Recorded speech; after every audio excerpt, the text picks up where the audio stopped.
पर वो रहा हूँ और मैं बता किसी को नहीं रहा, क्योंकि मेरे अंदर से हमारी हर, अब तो एक एक चीज़ रिकॉर्ड होती है मेरी, हर चीज़ कि इंशाल्लाह जो मैं पब्लिक पल्स देख रहा हूँ, पाकिस्तान की तारीख में कभी इस तरह की आवाम नहीं निकलेगी इंशाल्लाह जो इस मार्च में निकलेगी। होगा अक्टूबर में, होगा ही अक्टूबर में, सब कुछ ही अक्टूबर में होगा। मैं एक दिन का भी टाइम दे सकता हूँ, लेकिन मैं सिर्फ इंतजार कर रहा हूँ कि मेरी वो तैयारी कंप्लीट हो इस बारी।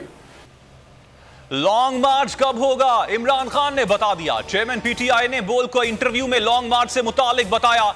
मुल्क की सियासी सूरत हाल क्या होगी?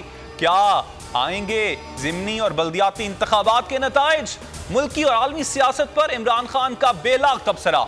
इंटरव्यू रात 10:03 पर नशर किया जाएगा। अगर आपको यह वीडियो पसंद आई तो हमारे चैनल को सब्सक्राइब करें और बेल आइकन पर क्लिक करें।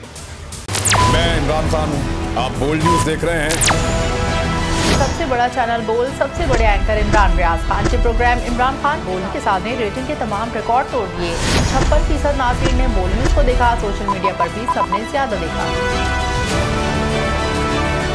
सबसे ज्यादा व्यूज, सबसे ज्यादा रील्स और सबसे ज्यादा रेटिंग के साथ बोल्ड अब भी नंबर 1 पोजीशन पर बरकरार। सब्सक्राइब करें और बेल दबाएं ताकि कोई खबर रह न जाए।